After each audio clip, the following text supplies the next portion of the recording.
Hello, folks. Welcome back for another episode of Our Journeys. Actually, this is a deck delve. We are privileged to have a top 10 player, Eye of the Restless Storm. You've seen many of his escapades on the channel, but fortunately, I was able to catch up with him.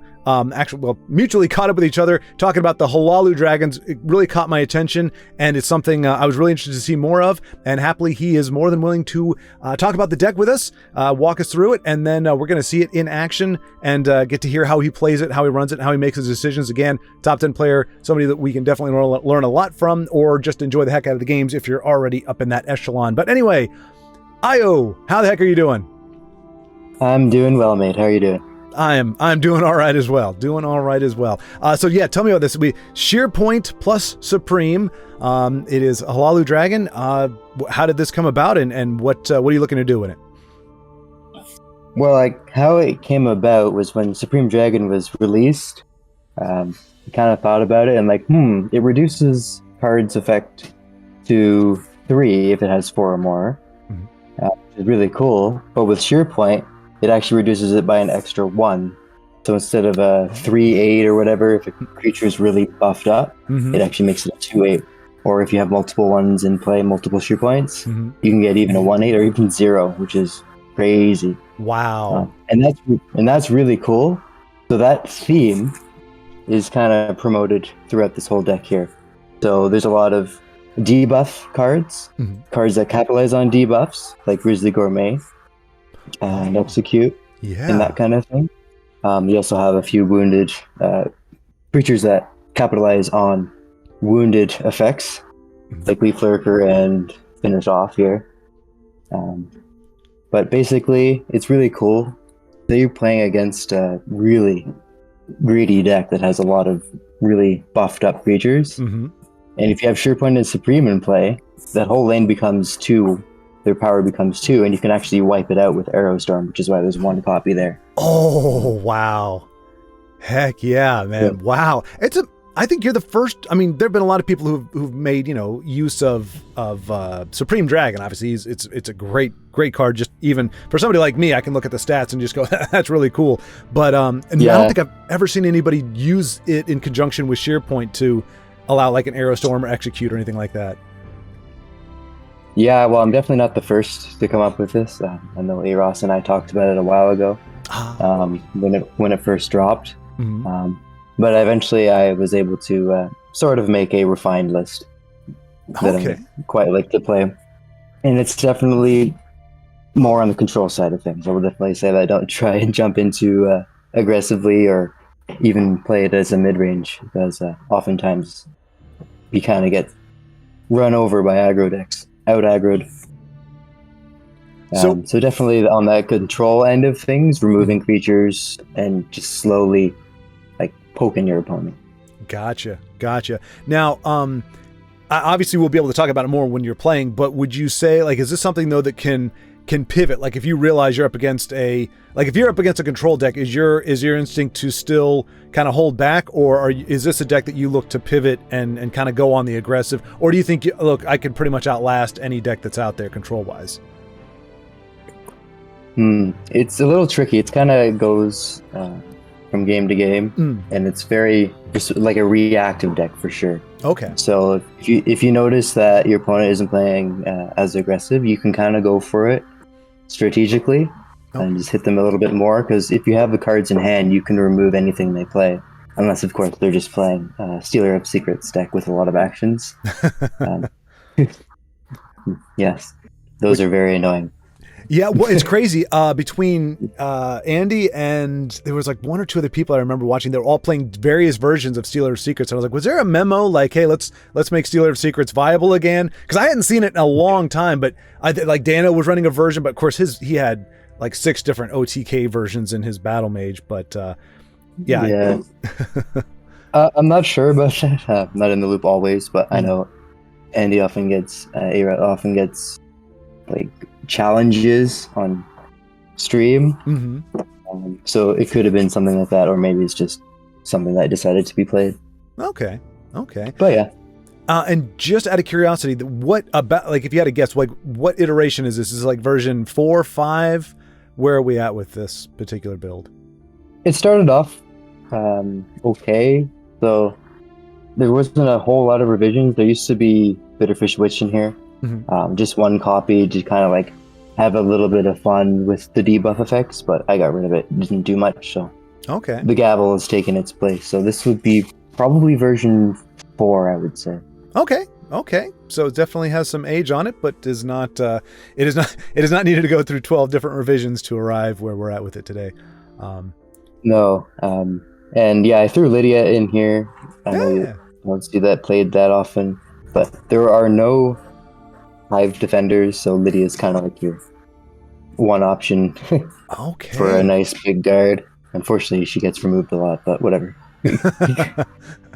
Well, yeah, because I see Grand Inquisitor, which is a card you don't necessarily see a lot either, but he would be somebody who benefits greatly from that power reduction. Yes, and what's really cool as well, even if you don't have Surepoint on play and you have Supreme Dragon, reduce power of like a 10 power creature to 3. If you just give it a curse or a debuff, or you don't even have to do that, you can just use Grand Inquisitor to exalt it. Because as long as the creature has 4 power or less, you can remove it. So you can use Surepoint and Grand Inquisitor as well together. Yeah. No, that's really cool. Awesome. And then I see also, I'm just happy to see him here. So Lydia was a unique legendary I was happy to see because she doesn't get a lot of love. And the Duke Venom Dren is... Yes. Unfortunately, Hlaalu doesn't have the best tricolor cards. It's kind of up there with Daggerfall for having some of the worst 3 colors, depending on what deck you want to go with. Duke's definitely more of a control type of card, I would say. And it does work well, especially late game. You can start drawing your call dragons if you play your cards properly. Well, that answers my follow-up, which was, is he part of your stratagem, or is he necessary evil because he's the only 3 color you want to run? Poor Duke. That's definitely a bit of both. Alrighty, well, yeah, Tiny D, and now I don't remember if you mentioned it when we got in, but so you're not necessarily super heavy on dragons. I mean, obviously we're seeing like Tiny Dragon and things like that, but it's you didn't try to go too heavy in it. It's more about that the unique way of disposing of opponents' boards and cards is kind of what this is built around. Yes, that's right. Okay. Well, heck yeah, man! I'm excited. Are you ready to take these dragons out and see what they can do on the ladder? Absolutely. Hopefully they don't fly into a mountain, but we'll see. It's happened quite a bit, and the crazy thing is, I mean, it's a great learning experience for I think for everyone, and myself included. I've had some really good high end players, and I think when Amorillo did his deck delving. He's a great player, mixes it up really well. And then we got in the deck delve. It's a great deck, but it just, he ran into a mountain. He just ran into some hard games. And those can be as much of a learning experience as anything else. But hearing your commentary, I think, is really going to add a lot of value to it, win or lose. Yeah, and that's the thing. Like, you can go on a tremendous winning streak after losing with a whole bunch of different decks. And then you could end up losing a lot after that. Just how your draws go and how your opponent's draws go. So yeah, that's why this deck is very reactive. And if your opponent is playing invade, as a little side note, you have a lot of tools to deal with that usually. Oh yeah. Well, it's all. I mean, yeah, your Grizzlies and your. I can't remember how many Grizzlies are you running. Is it 3 or 3? Okay. Yeah, there. And then your executes. 2 of those, right? 2 executes. 3 executes. 3. Okay. Most decks I play, I only have 1 execute or 2, or 1 execute and 1 gourmet. Because if you're at parity, where you're drawing, like, you're out of cards and you're just drawing 1 at a time, they're not the greatest cards to draw. But yeah, right. I've hopped into a game here. And Yep, got you pulled up. Against Big Off. Yeah, PC. Oh, and you're okay. So yeah, you're top, getting close to top 50, and he is just out of top 10. So this should be a really good match here. This might be handy. We'll see. Well, at least the matchup is one for the ages, as long as the game doesn't screw one of you over too much. Yeah, I should say hello. Greetings. Nice. Very polite, very gentlemanly. Brave meaty. I have not seen that finish off art before. Oh, it's really nice. I love it. Yeah, no, that's awesome. Man. Yeah. One of the only alternate arts I'm missing that I wish they would re-release for an event is the raiding party. Yes! Care to make Yes. a friendly wager? Yep. But they're not. No, well, no, but guess what? We got Crusaders Assault again for the second time in like 8 weeks. That's awesome, right? Yes, which is great. Speaking of which, that's why. Well, I only run one Crusaders Assault typically in my deck because oftentimes I get stuck with it. That's just an unfortunate thing that happens to me, but I don't know if anyone else is the same way. Everyone else seems to use it better than I do. Well, I know, like Denise, she, you know, they get there are players like her that just get stuck with high-end cards. It's not so much useless cards or cards that are bad in a situation. It's just cards that cost a lot. She ends up getting, you know, an Odaving on turn 2, and is stuck with it in her hand until she, you know, expires. But oh, nice premium Supreme there. Oh, Yeah, looks really cool. yeah. Now, do you think for its, I mean, because I think a 6/7/7 is pretty darn good just in general. Do you think personally that it, with what it can do and the fact that it's like, it more or less is permanent unless you, you know, silence your own creature, do you think it's stat, or do you think that it should probably have a, is it a little too strong for what it is, or you think it's just right? Stat-wise, I think it's fine because its effect is passive. So you actually have to have something on the board that you can use it with. So it's the same kind of thing as Pure Blood Elder. In that sense. Right, yeah. Because they're all passive. So in that sense, I see it as in the same vein as like a card like that, which is 7 cost 8/8, which is quite heavy on the stats to cost ratio as well. So I think it's fine. Okay. For what it is. If it was a 6 cost 6/6, it probably wouldn't make too much of a difference. Okay. Yeah, I meant more like when you combine that, like I was saying, I think a 6 cost 7/7 is a pretty good deal anyway. But when you stack on what it can do, like you said, it is passive, but it's pretty darn good. I mean, it's really nerfed this lane, both lanes down pretty good. Yes. Let's see if we can get out of this. Yeah, I didn't see that. So this is not a deck that really plays from behind. So if you get, there's not no drain. I can't remember if you run something like that in there or. Not a whole lot of drain. Okay. You're so sweet, I could just eat you up. But there is what are they called? Woodland. Oh yes, the Scouts. lookouts. I think that's what it's called. Yeah. Okay. Okay, so there is some health regen possible if you can pick it up. Yeah. Oop. That's probably a harpy or a bolt.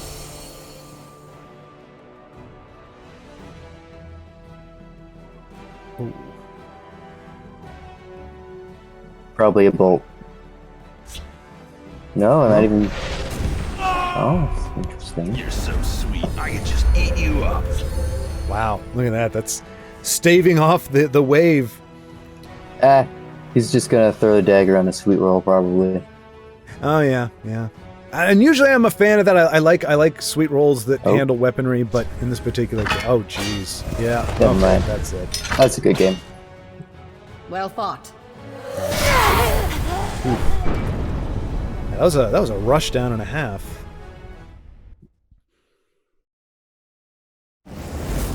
Alrighty. Well fought. I mean, we did get to see Supreme Dragon put in some good work there, and I think all you needed was a lookout, and I think that could have you could have stabilized pretty easily. Lookout, or let's fight tiny dragons in there too. We've got to have some cheap dragon. Yeah, Tiny Dragon, man, I love that card. It's I mean, one, it gets that cool little animation, you know, little dragon just goes down and sprays, but it's really, I mean, there's so many utilities for what it can do as a little 1/1. Yeah, great against token decks. Oh yeah, yeah. My favorite is if my opponent's like playing orcs or something, he puts, I can't remember what it's called, but the 4/1, the 2-cost 4/1, he plays 2 of those, and Tiny D comes up. It's like, excellent. Excellent. Lane wipes are my favorite, yeah. Mm-hmm. Although I noticed you're not using, now granted, I wouldn't suggest it or anything, but I did notice, oh crap, I'm horrible with names. The 8-cost, or maybe it's 9-cost, that 5/5 that does, it'll wipe out anything in one lane that has been damaged. Look to the skies. I can't Kill an SD Reaver? Yes, that's it. I think that's the name. Yeah. Something like that. Yeah, no, it's, I had that in a deck from ages ago. Let's see, this would have been like 2018 era kind of thing. Oh. That just that was the last time I thought that card was viable. Yeah. So, it's great, but it's very slow. Yeah. Yeah. It's got a cool effect though. Like that's another set. When you said like lane clears are satisfying, to me I think that is the most. You just see that sword come down, stick, and then swipe over. It's almost like Sai Sahan. Yeah, it's right up there with Master Duelist. I can't remember the exact name, but basically when she grips her weapon, deals 1 damage. Yeah, the Whirling Duelist. Whirling Duelist, thanks. Yeah, Whirling Duelist, that's exactly what it is. Give her a lethal weapon. Yes. I think I pulled that off one time. It was so obnoxiously hard to get those 2 in my hand though, to get her and that lethal dagger. I usually had one or the other. Even if I ran like a Crucible Blacksmith to tutor in a weapon of my choice, usually I couldn't get those elements in play. But I've seen it done, and I did it once or twice myself. But she's hard to pin down. Yes. So I'm curious, the deck that you're up against here? It's a bit of a quirky thing. I'm not sure what it is yet. Okay, good. I didn't know if it was just me, because I'm like, I don't know what to call this at this point.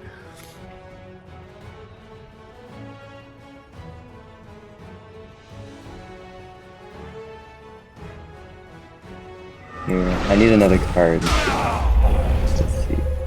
Oh, and card begets card. The Crusaders Assault, it's available in this weekend's Gauntlet. Oh no, wait, this will be showing on Wednesday. On last weekend's Gauntlet, for those of you who are watching this from the future.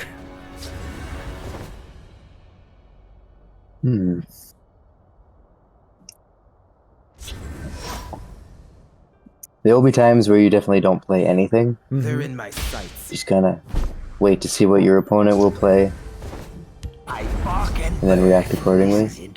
Yeah, I think I've got an unhealthy disposition where like I would have done Murkwater last turn just because it feels just wrong not to. But I've seen so many times watching higher level players that do that, that pass on that, and it pans out. You know, it actually turns out to be the right thing to do. It's hard to do. It's hard to get out of that habit of just going, I've got a bunch of cards, I want to play one. Yeah. But then you got to get into thinking like, I might need this later. And very often you do. Yeah. Do I 10 cards? Yeah, I'm gonna overdraw here. That's okay. Ooh. Didn't need that.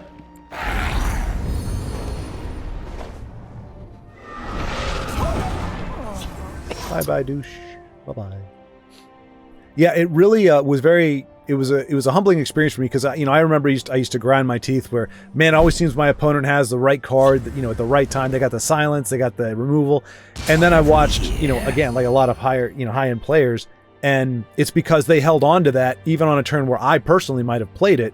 They held on to it for an even, just I guess assuming or expecting a bigger target, and sure enough, 2 turns later, the Night Talon Lord came down. I was going to use it on a, whoever that guy is, that I am a child of the emo vampire guy. Yeah. Can't exactly remember the name of that right now. Shadow Stalker or something. Yeah. Okay, so we got a little. Look to the skies. Grizzly fine. Viva la sweet roll. am sworn to protect you. Still don't know what this is. Yeah, I was gonna say I don't know. I mean, he's in the thief, so it's not. If it was much lower. Oh, okay. Seems a bit. I don't think Tiny Dargan has ever earned himself red gear, but there it is. We must protect our strong. A little overkill for that little guy. Yeah. Yep. But yeah, I guess I don't know. Oh, might be cave shenanigans. Would rather die than see House Redolin dishonored. I think this is just a I'm going to confuse you deck. I mean, we got dragons, we got rallies, we've got what else? What else is we running here? I mean, maybe. I mean, the Kind Reef Champion really throws me. Apex Wolf. Gone! Devour makes me nervous, but I think he used it on your Woodland Lookout, so you don't have to worry about that coming back to bite you. Justice. Nice. It's not that bad. That's a nice swing. Gets a beefy 5/6 down on the board. Gets rid of his. Oh, he gets his. What is it? Doggy Rod? Is that what it's called? Dromar Reaper. Dro. I shall fight my right to rule. Something. Yeah. That got even bigger. See how an orc lord Okay. All will be consumed by the void. I'm curious here because obviously he's got a pretty sizable board, but it's like, well, I don't want to. So like your thought process now, because you've got removal. Okay, I see. Okay. Yeah. So my thought process here is just kind of do it slowly. Don't play out of ing. Don't be too hasty on that. Because you have options here to take care of stuff. So use Drain Vitality to deal with both lanes, and then Gourmet You're so and sweet, I Sweet can Roll. just eat you up. Awesome. Gortwog, and It's not enough to watch then you you can back just kind of these days. whittle down their threats. So is that kind of your theory, is that you save hard removal and cards like Odaving for have no other choice and backs against the wall kind of thing? Yeah, that, and he may play Conscription, but I'm not sure. Gone! Let's see.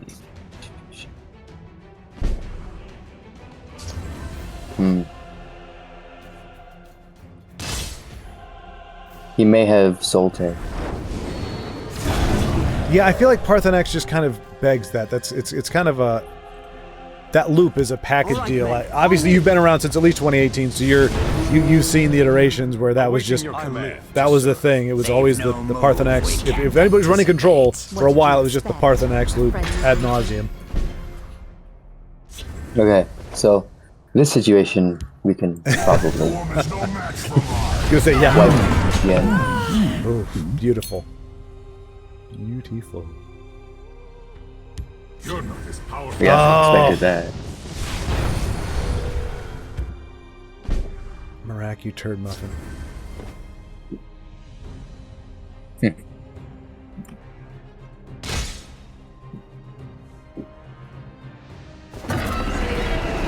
Oh, such a great card. You see, now I'm afraid though. This is one of those things where, you do a video like this. Now, granted, it's not like the entire community's watching, but you do this, and people. Oh no, Poopstone, Gilzard, what are you doing? I only need Oh, Trying to win.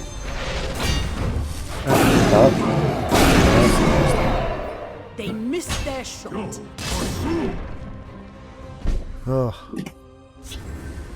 I know you've got Marak as well. Yes. So I was kind of hoping you were going to top deck him so you could re-Marak. Marak is Marak's Odavin, but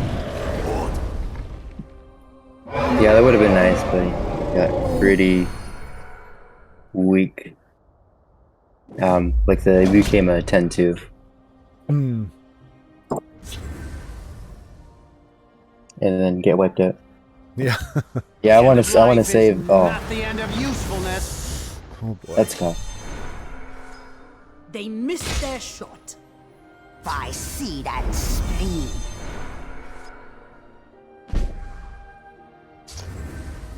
So again, it looks bad, I will keep but the ambulance. we can deal with this. Ooh. The Oriole do not waste Nicely time done. chatting with mortals. Holy cow. I mean, I'm not gonna lie. It feels like right at this moment, at least in that play, it felt like a Telvanni deck and just the right cards at the right time. Holy cow! I mean, it's the way you play it too. But man, that was. I thought that was pretty much the end at that point. I Yeah, slay let's the see. N-word. What would he have? Parthenax Rodovane would have been brought back. I do not fear. I don't know which one would be the priority here, to be honest. Because We must Gravesinger protect brings our back stronghold. the highest cost, but I don't know what priority that would be. Oh right, and they cost the same. Yeah. I am ordered. Well, I think Odoving's cooler. I'm pretty sure the game thinks so too. That's kind of my thought process. Tiny D. You will regret your heresies. It's justice. But we are, we're running out of options. This is true, but you've also got Gil down because he had, it seemed, like 8 or 9 cards for 6 turns. It just didn't seem to be running out, and he's got that. Oh jeez. Here we go. Probably size ahead. Oh yeah, for sure. I am sworn to protect No. Oh. Oh. Wow. Good. Hmm.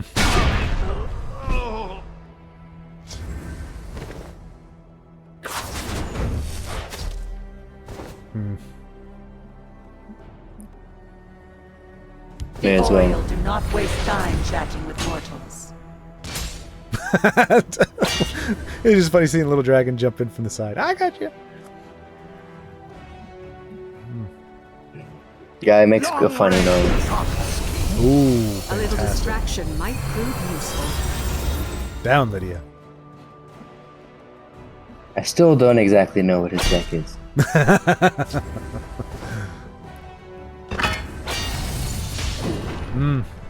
Nice. Oh my gosh, dude. Oh, if you pull this one off, and I feel I'm not a doubter. I'm just like, it just seems like There's a plan. at the end game there's a lot stacked against you with the poop stone and other. Yeah.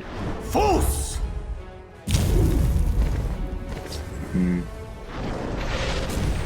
We're definitely expecting some weird stuff. It's always interesting when one of your opponents plays a deck with a bit of jank to it. Mm-hmm.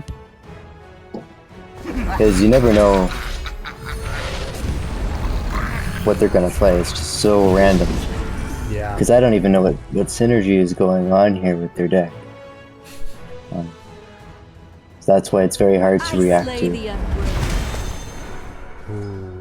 You must be cleansed. Oh jeez.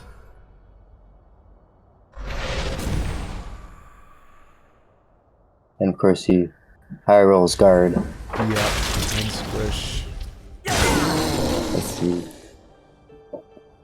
We might be okay though. Let's see what we draw. That gets good. GG. Nice. Good game. Hot dog. Hey-oh. We take a brief pause from the Deck Delve with Eye of the Restless Storm to talk about our sponsors. The first one is the Legendary Remnant Discord. Typically a small sponsor, but in this case a big sponsor, because the whole reason we're able to do this video is because Eye of the Restless Storm and I connected on Discord. And that goes for a lot of the other Deck Delves, a lot of the other special videos that are done here. We connect on Discord, have a conversation, and work things out, and are able to do things like this. So if you are a Tesla player and you want to engage with the community, you want to talk about custom cards, you want to talk about decks, your woes, your triumphs, share your joys and your frustrations, all of that and more can be found at Legendary Remnant Discord. We are Discording, and we're having a good time doing it, and it also allows you to more easily communicate with not only other players, but also me. If you do want to set something up, you got a deck you want to showcase, you want to do a spotlight, like, hey, I've been playing for a long time, I'd love to tell my story and get to know the community better, let them see me, that's one of the ways you can do it. So join the Legendary Remnant Discord. Huzzah! Now, our big sponsor for the game is Lineholder, a 4-cost Argonian from the brilliant mind of, you guessed it, Vincenzo. He's been doing a lot of he's done a lot of he had a huge spurt, just lots of ideas from Vincenzo. So, the 4-cost Lineholder, only one creature can attack Lineholder each turn. Veteran, +3/+3, and guard. So we get to see another veteran card, which is great. That was, again, a mechanic that was introduced. It had some pretty good cards in there. I would think, for me personally, I would say veteran has kind of got the low end of the short end of the stick. I feel it has the fewest things to really make it super viable. The fact that it has to survive, and that way it's kind of like expertise. Expertise, your card has to stay on the board. It doesn't trigger its effects until after you win, which makes sense. It's expertise. It means you've done something, and now you're an expert. Now you've got it. Same thing with veteran. Veteran is actually, it makes more sense with veteran. The other one, expertise, you can learn expertise at the time, but it only triggers at the end of your turn. Veteran is similar. It doesn't go off the end of your turn, but your cards have to survive. So this is great because it's obviously 2/4 body. It's more likely to survive. +3/+3. It's easier to survive encounters. That's the hard part with veterans. A lot of times they can be a little brittle, and it's like, well, I can mix it up on the board, but I'm going to die in the process, so I don't get to be a veteran. So anyway, 2/4, I think it's great. This is effectively, it becomes a 5/7 gatekeeper. The 6/6, where you can only attack once. That's pretty much what you've got in this. This is another gatekeeper. Beefy guard, it just has to survive that first turn, but it's also a 4-cost. The gatekeeper is a 6/6. This is a 4-cost 2/4. And like I said, the key is that it has to be triggered. The other good thing though about it, and you notice this for some of the other veteran cards, they have low power, which means that if you get a slightly buffed unicorn, they have charge, and then you get their effect as long as you're not charging into a lethal guard or something. They get that effect right off the jump. Same thing, you do have that 5/4. I think it's a 4-cost 5/4, maybe 5-cost, but it gives all veterans charge. I mean, I think that's a crucial card of the deck. The problem is it's 3 of them, and it's a 3 attribute card, so you can only run it in a 75 card deck. But it does make, cards like this more viable because it doesn't take as much to get them to trigger their effect. Between him and the unicorn, you've got 6 cards in your deck that would enable this guy to charge. A cost low enough that you could pair him with it in about the mid-game time. You got 8 or 9 Magicka that allows you to do that. Well, with him, it would be, it's either 8 or 9 Magicka, and then the unicorn would be 7. But you need to give the unicorn something, a buff of some kind in order to make that work. But anyway, great card. Like I said, it's a slightly restatted gatekeeper instead of a 6/6. It's a 5/7, so a little bit different there, but same effect. Only allows 1 card to hit it each turn, which is, it's a great effect. It doesn't have to be absolutely unique. I think it's fine here. I will say on that one, that is a unique legendary, and so maybe Lineholder might be an epic for being able to do that, because it is. I mean, it's a 4-cost. But realistically, if you don't have a beefed up unicorn, or you can't find your 5/4 guy, whatever he's called, this little guy's gonna have to survive. And with the executes and all the other Jasmine out there, it's gonna be a tough go for the old Lineholder. So I think it's probably statted fair enough, but it's just so hard because that 4-cost you're going, well, that's an amazing value if the veteran goes off. But it really is, it's a bummer of a 4-cost if it doesn't. So when you play it, except for those special circumstances, you are playing a overcost card considerably, but I think that's what makes it actually better as a rare. So I may have been I think I said epic, or I was leaning that way, but I think actually rare is probably good for this. Maybe make it a 3-cost and a 2/2 with guard. I know it's not quite as beefy, it's not quite as formidable, but I think it might get more play, but the value might be too good there. So you can let me know. I think it's a great card, contributing to the veteran dynamic in this game. Big fan of that. And let's just pause for that. The art is fantastic. It looks like it could have come out of the game. Not really sure. Okay, yeah, he's more crocodile-ish in the jaw and the face than lizard. Well, maybe not. I guess not. I'm just looking at I'm thinking of Killer Croc or something from Spider-Man, but I think he's definitely Argonian. That's not a crocodile, obviously. But Argonians kind of look like crocodiles. Anyway, I'm getting lost in the weeds.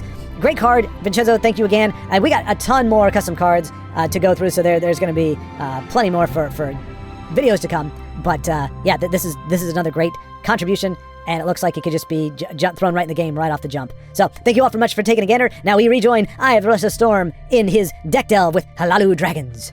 I was like, it was a game that you could have lost very easily, I think, with any number of misplays. Or not even misplays, just maybe less than ideal plays. Yeah, it's a fine balance between trying to make the right play and basing your plays off what your opponent plays or has or what they could have. That's the balance that I find the hardest for myself is trying to play on what's in front of me and not let that get away. but also thinking about what's ahead. And usually I try to switch. I end up switching the two. I try to play against what I think is coming, and it usually ends up hurting me because, you know, I'm not addressing what they have. So it's a very, My senses sharp. very difficult dance sometimes.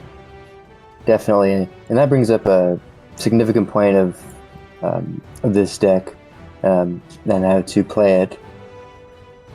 You always want to think 1 or 2 turns ahead of what your opponent could play, like if they have a certain board presence. You don't necessarily have to sweat some things. So the saying goes, you don't have to sweat it. You can always, unless you're in a really bad position where your opponent has like a million creatures on the board, like a full board.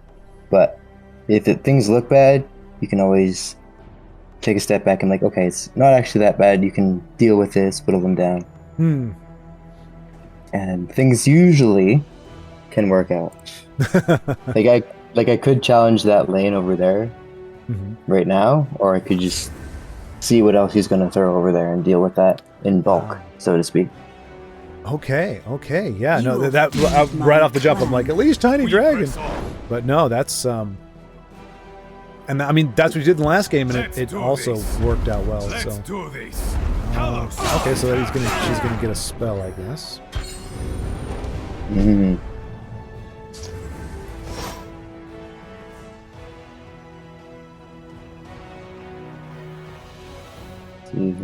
This might be a Doomcrag deck. Oh, you're right. Yeah. I feel like people just kind of knee-jerk stopped playing it once they did the nerf on the Disciple of Namira, or Namira's Disciple, whatever it is. But I still think it's viable. It's not quite as easy.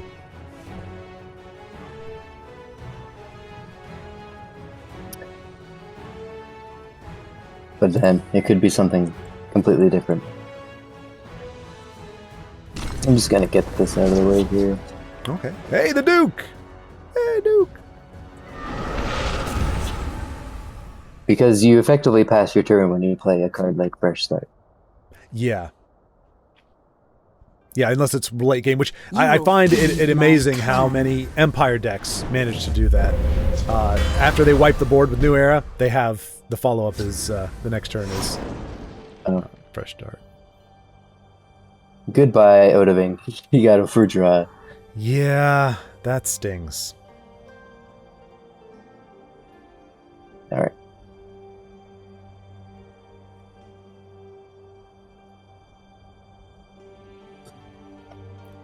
Okay, you're up against Asherah NPOs. Okay. That's one of A. Ross's clansmen there. Yeah, we faced a few times. He's a good player. Yeah. I mean, look, as somebody who has never finished in the top 100 legendary, I'm certainly not speaking disparagingly, but when you see the top 10 card, like you just, especially if you've been playing for a while, you know what that entails. You know what you have to play at a high level for a prolonged amount of time in order to get top 10. So anytime I see that card back, I just pretty much write it off as a loss. And if I can pull it off, which has happened occasionally, it's a miracle. But yeah, top 10, that's something. I mean, top 100 is good, is great. But there it is. Yep. Yeah. There's Tiny Dragon. Darn you, Duke. I'm sorry. I'm sorry, Duke.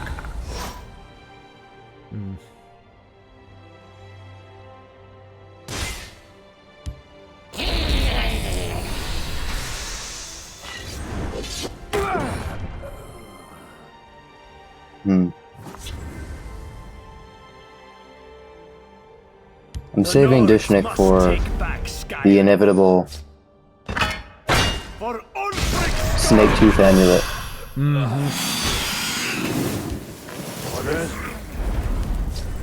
Hermamora tests us.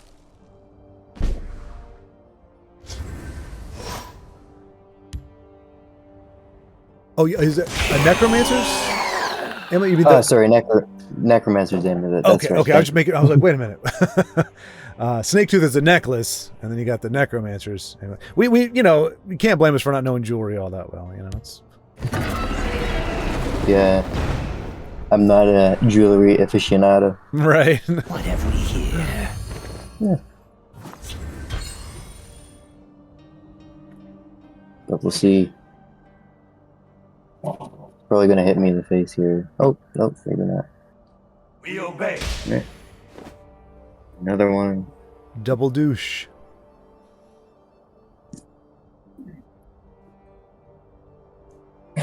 I smell the I was about to say, stench come on, of the living.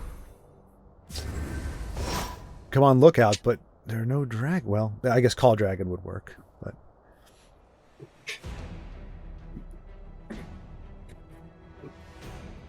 Yeah, some health here would be nice. Alright, let's just do this. Do that. I am sworn to protect that you. one of gavel has really come in handy twice in both these games. Yeah, you'd be surprised how often you draw a one of card. Same with a sorcerer deck. My mid sorcerer deck, I have one memory wraith, and I end up drawing it very often, and it is usually very useful.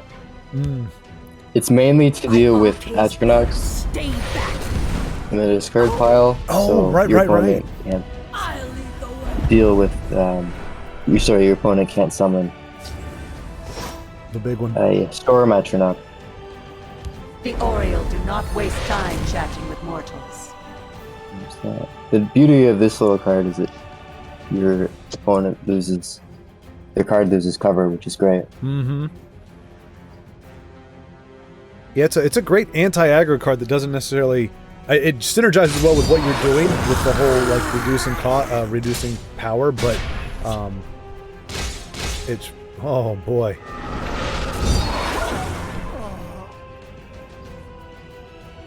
It's really good from keeping your opponent from hiding. Wow.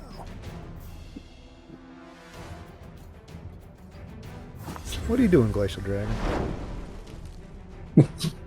I think didn't need that. Was that? Oh, I was saying I didn't need the Glacier Dragon. Yeah.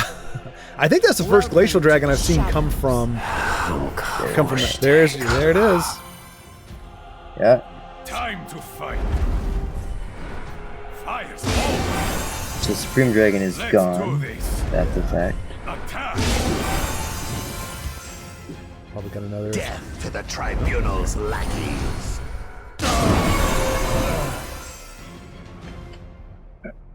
6, 8. Yeah, the Disciple of Namira nerf was not great.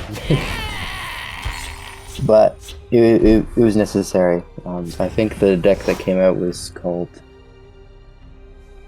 Empire Abomination. Yes. Or just the Abomination deck, where everything was 0 cost. Mm-hmm. Yeah, it wasn't A little super great. distraction might prove useful. Yeah, I remember there was a. I haven't been able to find it on on Tesla's channel, but they had. There was a tournament where there was a deck that was so. I thought it was a version of Doomcrag, but it might have been Nixox, but it was so. It had such a high success rate. It was ridiculous that people were actually like in the chat and everything. They were cheesed off that the guy. I can't remember who it was. I don't want to call him out anyway, but it was so broken. They were like, "Look, this thing needs to be addressed immediately." I just don't remember. I don't remember what it was, but it was something. It was something that did get a nerf. I think it may have even gotten a nerf or something happened in the tournament. But that sounds ludicrous to say. Uh-oh. Oh no! Oh no! Oh, what a way to go, though. Oh my goodness gracious! What in the world? I'm beginning to think it's an attribute of top tier players. Not only is it the skill, but you guys take losses much better, I think. Well, definitely better than I do personally, but then just a lot of other people, which allows you to play more, to play longer without getting me. I have one bad game and I'm like, I'm done for the week. And it's but I'm seeing that the more and more of the higher players, UK Fluffy, A-Ross, almost anybody that is functioning at a high level, it's people that can take the shrug off the loss and just keep moving on. And that's how you climb, and that's how you get better. Whereas if you get salty too soon or too early, you You can kind of short yourself on opportunities. Yeah, you just gotta believe in your deck. Believe in yourself piloting it, and you should be alright. That's all it comes down to is just believing in your abilities to use your deck effectively. No, that's part of it at least. What's good And to it know... definitely takes... What's that? I was just gonna say, it definitely takes time to... It's a skill like anything. It's a skill to learn. It definitely takes time to get comfortable with piloting either decks you get somewhere else or decks you make yourself. Now, let me ask you. So this is obviously, warrior, clearly a... Self-silence. Yeah, but you've kind of gone on the offensive. Is that... Are you sensing something about this particular matchup? Because you usually say, you would hold back. Is it just you don't want to wait for those big, heavy hitters to get free kind of thing, or... Yeah, this game could get out of hand very quickly. Because self-silence decks are very annoying.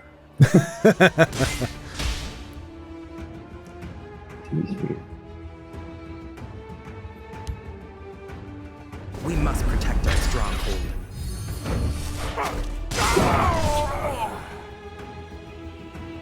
And I don't suspect his hand is going to be too threatening right now. That's the other part of it. Well, and that is the thing. Having tried to play the silence and violence, essentially, you don't really have a lot that can do. If you lean heavy into it, you don't have a lot of chargers, not a lot of stuff that can. You have to build a board, and it has to stick. Otherwise, you're kind of screwed. Close ranks. Let nothing through.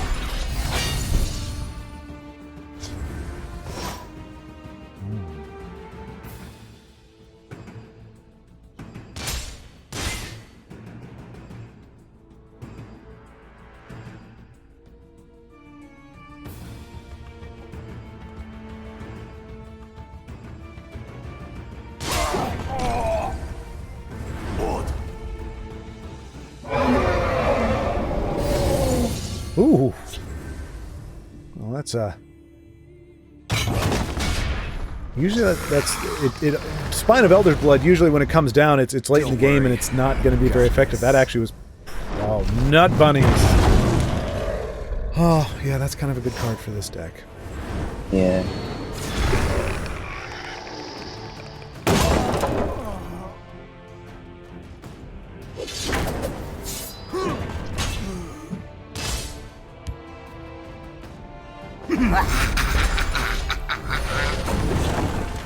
So you're playing. It's actually...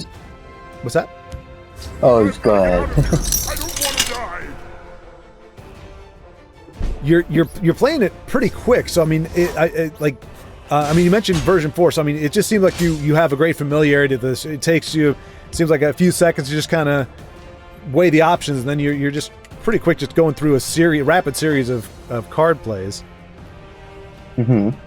Which is I find fascinating. Usually it's like sometimes you see the pondering and it goes until the turn over, but it's like pretty much once you play one card, you've got 2 or 3 more that you're about to throw down, which is pretty fun to watch. Oh, thank you. Yeah, the only time I really take a long time is if it's like you're facing a puzzle and you're like, it's one of those win this turn puzzles or Yes. get out of this situation turn puzzles. So you have to try and escape, and that can be very difficult. But other times, I just see the play I want to do and just go for it. Now, this is a fine piece of steel.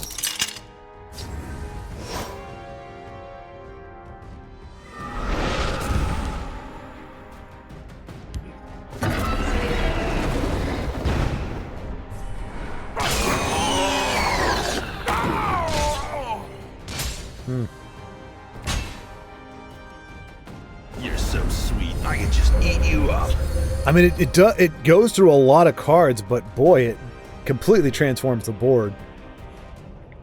Yeah, card draw is one of the things that is definitely something that can be tinkered with anyone's ever wanted to pilot this. Oh, is it all right with you if I put the deck list in the description for the video? Yeah, absolutely. Awesome. The victory is yours. Oh, yep. Nicely done. Whew. Thank you.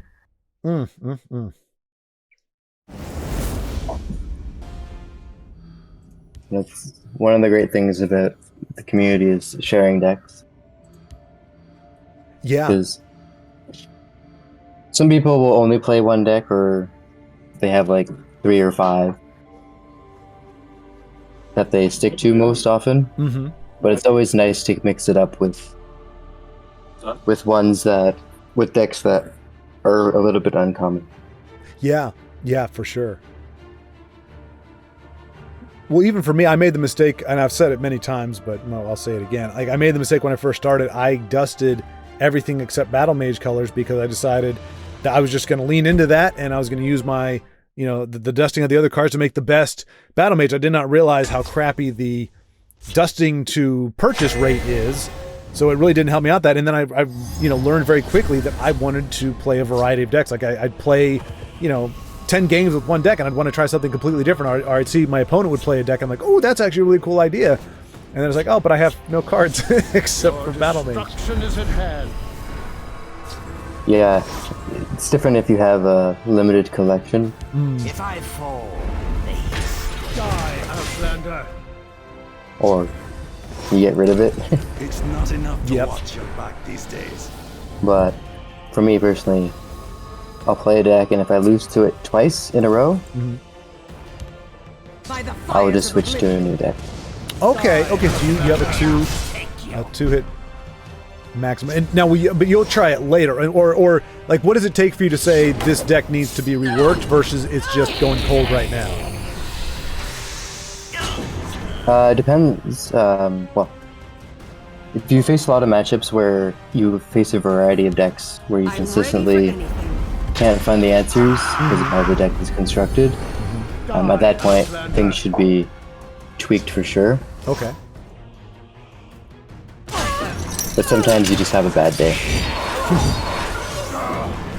But your measure of it is the kind of decks you're like. If you're only losing to pure aggro decks, and you say, okay, maybe it's just that's a bad matchup for me, and it's only if it's a variety of decks that you're losing to, where you say, okay, all around this deck is just getting hammered by everything, so I need to re-examine. Oh my gosh, I don't think I've. That very often. Are you playing an arena now? Nope. A cave bear. He got that from Matron, Elderly Matron. Oh, right. Okay. See, that's what happens. I'm all engaged in the conversation, and half the time I don't see what's getting played. Well, I was like, wow, he actually played. Yeah, wasn't even paying attention. It's the wrong color. Oh my gosh, that's embarrassing. No worries. I will not use the power of editing to make myself look less dumb.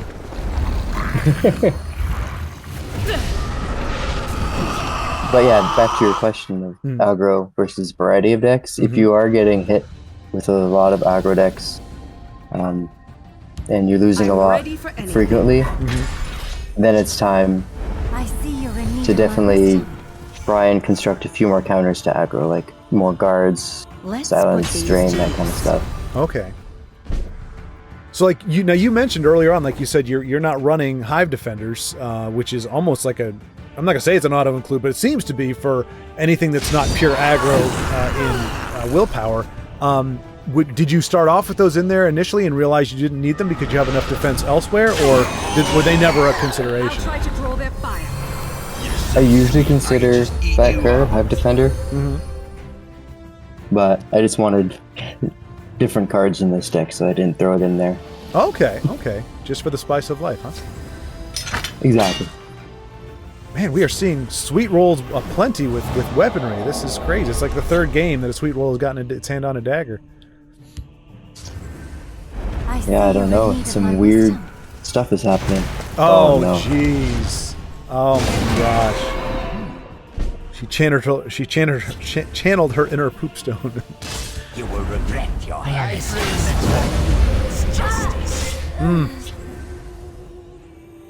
There you go, Grand Inquisitor. even me, like I run, you know, I love Exalt decks or Exalt Tribunal, and I may run one copy or none, but boy, is he making his value known.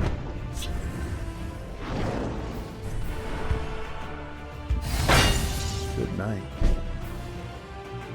Those Elder Green Matrons are just creating monsters. Yes. 9.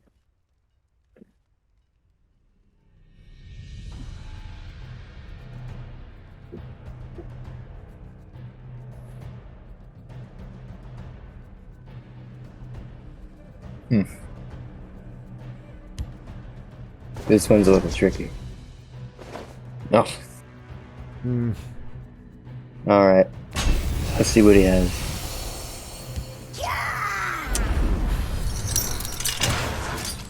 Okay, let's see. It's 9. Probably just gave him You're lethal, so but let's do sweet, I this. could just eat you up. Oh yeah, he does have the steel sword. Oh, Yeah, it's still not enough. He needs like a bolt or. Oh, that helps. Oh no! That probably threw the math off a little bit. I think so. Sweet Roll is just going, what happened to my dragon? I thought I was going to attack with it. Yep, he had Yeah, it. he had bolt. You. Wow. There we go. Thank you so much for your time and for sharing the deck with us. Oh, no worries. Anytime. I will see you on the ladder. Maybe not playing against you, but I will be hopefully watching you on the ladder in the future. Yeah, sounds good. Have a good weekend as well, and I'll see you on the ladder. All righty.